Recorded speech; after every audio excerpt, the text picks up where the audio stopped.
military has also presented a plan for evacuating civilians from the areas of fighting in Gaza. Prime Minister Benjamin Netanyahu's office says the IDF presented the war cabinet with an upcoming operational plan. Well, it doesn't specifically mention the southern Gaza city of Rafah, where Israel has been planning a potential ground offensive. This comes as talks are expected to resume in Qatar today to try to secure the release of more hostages in Gaza in exchange for a pause in the fighting. Journalist Elliot Gotkin joins us.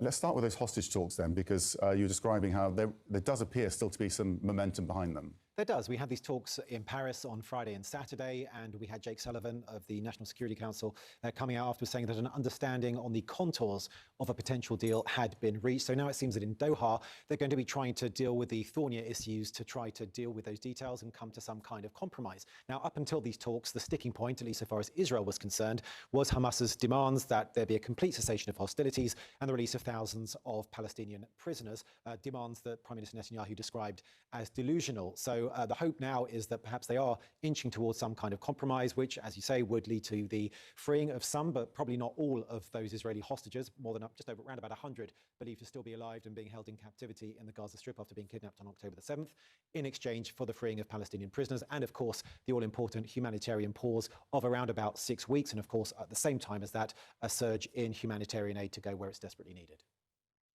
In terms of the Palestinian Authority, what's the latest situation there in terms of leadership? So we heard just this morning that the Prime Minister, Mohammed Shtayyeh, submitted his resignation along with that of his entire government to Mahmoud Abbas, the president of the Palestinian Authority. Now, he still needs to offer his resignation in person. That still needs to be accepted.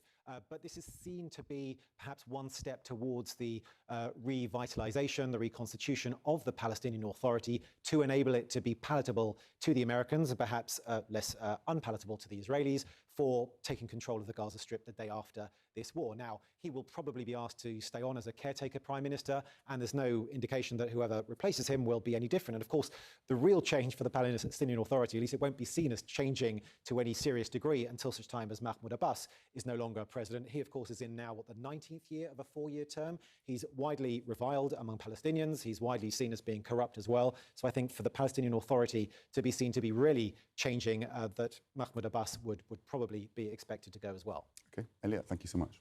The death toll from this conflict is also rising outside of Gaza. The Palestinian Ministry of Health says more than 400 Palestinians have now been killed in the occupied West Bank and East Jerusalem since October 7th, either by Israeli forces or settlers.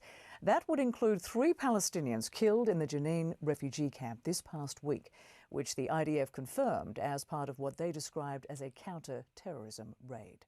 Nick Robertson met with the father of slain Palestinian-American teen Tawfiq Abdel Jabbar, who was shot in the West Bank last month. His father says their family is still struggling for answers and trying to bring the person responsible for his son's killing to justice. So this dirt road you see, the one down here? Yeah, this is where Tawfiq was shot at. An American father, Hafiz Abdul Jabbar, showing us his family land, where he says his son was murdered by an Israeli settler in January. He wasn't going to do anything wrong, simply a barbecue, Friday prayer, and come back home. And he's not a terrorist. He's an American Palestinian kid full of life. Wanted to do so much in his life.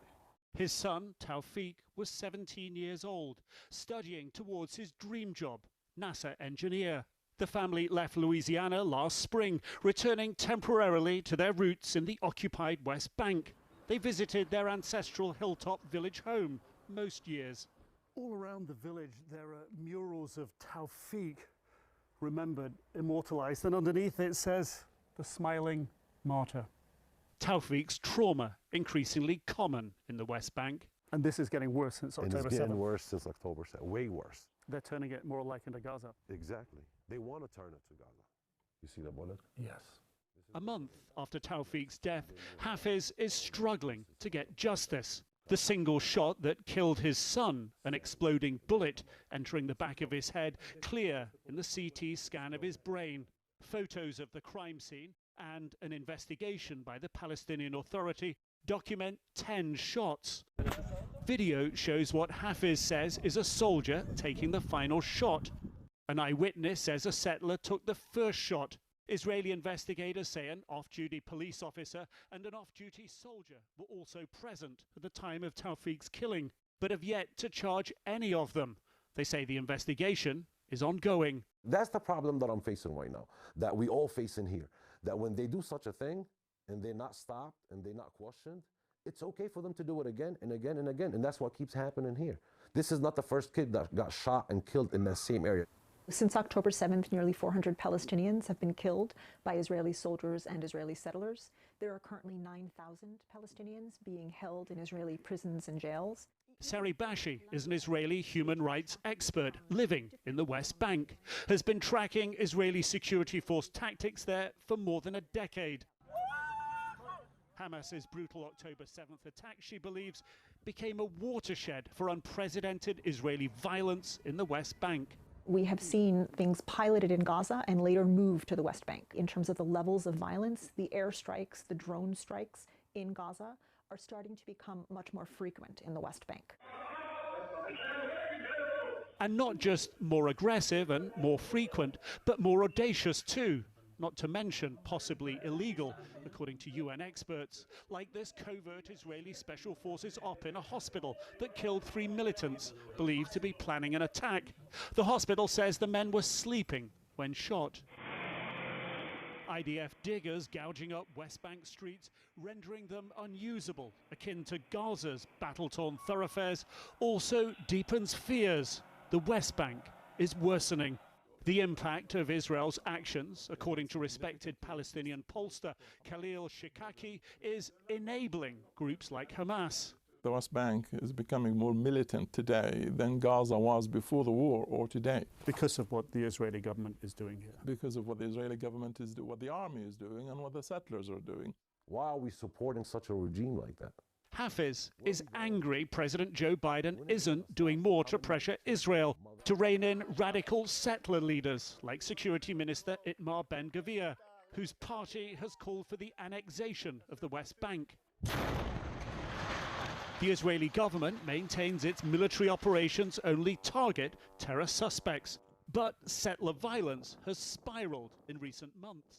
These officials on TV from the Israeli government's making these comments and passing weapons from Ben Gvir all to these settlers. That's why they feel like they can do anything without being charged or without being stopped. Impunity that is ripping irreversibly through his family. How can they forget their brother? Can they ever forget their brother? Can they ever forget who shot their brother? No. Well, I told my wife I want to have another Tawfiq. And I want my older son to get married and have another Tawfiq.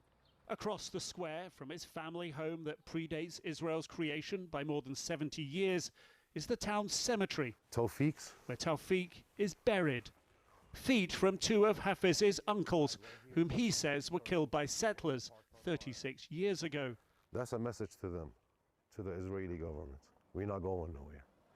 Even if you put all of us right here, generations will come and free this country from you guys. Defiance, yes, but beneath it, a father struggling. When do I see him again? When do I see my 17 years old again? When do I get to see him again? That's the minute that right now I think about. I don't think about money, I don't think about businesses anymore, I don't think about anything else other than when do I see my son again? Nick Robertson, CNN, the West Bank.